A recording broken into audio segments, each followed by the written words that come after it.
Bon, quand même. Donc là, elle est en train de les mettre en place. Elle les rapproche elle-même. Elle les met en place. Et là, elle va fusionner. Je sais pas parce que c'était à peu près. Si, c'est bon, ça va passer. Donc là, la fusion, elle est faite. Et là, ce que vous voyez, 0,01 dB, c'est la perte que j'ai. C'est-à-dire que c'est quasiment infime. J'ai quasiment pas de perte. Alors, une fois que ça c'est fait, il faut protéger bien sûr la fusion. Hein. Tout ça, c'est un manchot thermorétractable. Donc, on va. Donc là, la fusion est là. Et là, on met dans le four et puis on attend.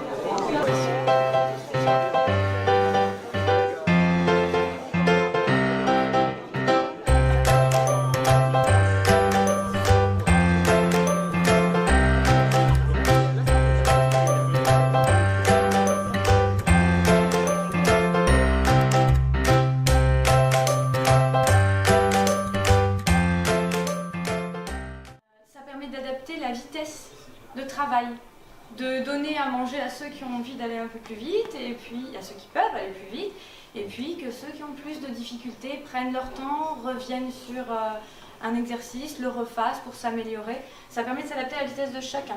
Ça permet également de faire des travaux complètement différents, mais qui seraient complémentaires, en vue d'une mise en commun à la fin d'une tâche. Mise en commun de résultats ou de réponses. Complémentarité des réponses aussi, on peut imaginer.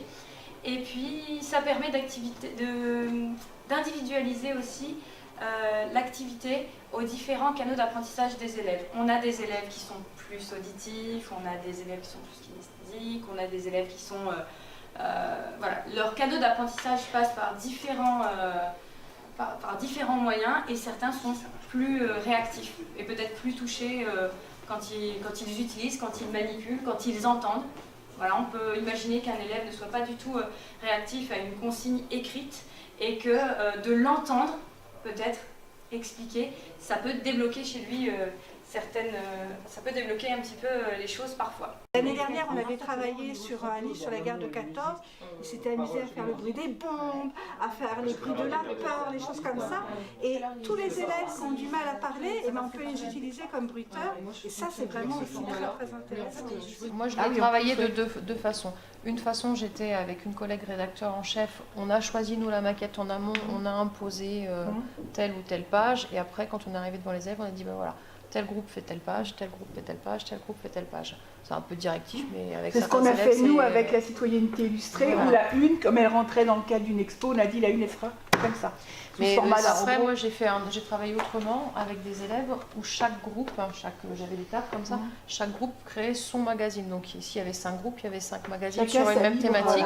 Et dans le groupe, c'était à eux de choisir leur maquette, ce qu'ils allaient y mettre. On peut, soit par adresse mail, envoyer un lien et inviter des collaborateurs. C'est-à-dire que les élèves, en même temps que toi, peuvent rédiger des pages et te les envoyer. Toi, tu peux les corriger, tu peux les supprimer, tu peux leur renvoyer en disant bah, « écoute, ça va pas, change ça ». Mais c'est toi qui restes rédacteur en chef et qui est maître de la publication et de l'édition. D'accord ? La modération, c'est au niveau de l'enseignant final. C'est l'enseignant qui est modérateur. En fait, l'enseignant modérateur, voilà. Le rédacteur en chef, à chaque fois qu'un élève va faire quelque chose, il va le soumettre. Donc il suffit de cliquer sur une flèche pour le soumettre au rédacteur en chef, qui peut le corriger et qui peut lui renvoyer. On peut faire des alertes. Non, c'est déjà c'est bien. Je vais déjà être moins... Parce qu'au bureau, on entend parler, évidemment. Mais donc on va te mettre au travail. Le vivre, c'est mieux, n'est-ce pas? Tu vois ce qu'il y a, je sais pas ce qu'il y a derrière. Bon. De toute façon, tout ce qui est numérique, tant que tu n'as pas essayé. Après, il y a aussi comme outil pratique l'agenda qui permet de noter les réunions.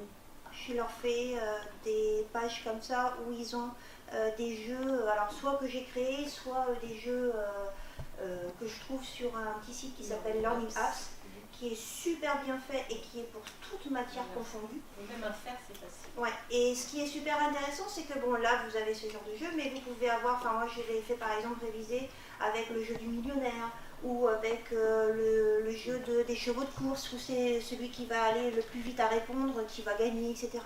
Là, par exemple, il y a un groupe de travail qui concerne ma classe. Donc, dans les documents, il y a 2 onglets. J'ai mis un dossier français, un dossier maths. Dans le dossier français, on travaille par exemple en ce moment sur le monstre aux limites de l'humain. On va avoir la bande-annonce du Petit Poucet de Dahan, sur laquelle on a travaillé, et aussi le MP3 d'un texte, donc Le Petit Poucet, toujours de Charles Perrault.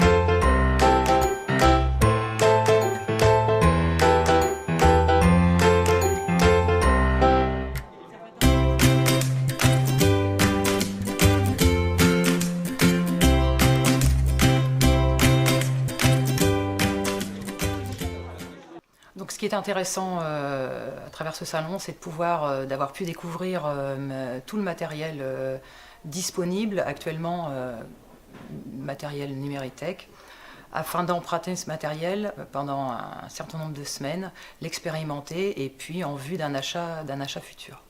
Donc l'intérêt de la classe mobile en EPS, donc du coffret comportant 5 tablettes Wi-Fi, c'est l'accès à une borne avec une borne Wi-Fi, donc intégrée à ce coffret, qui permet donc aux 5 tablettes de se connecter entre elles sur un réseau local Wi-Fi, parce que dans le gymnase, il n'y a pas de connexion Wi-Fi normalement.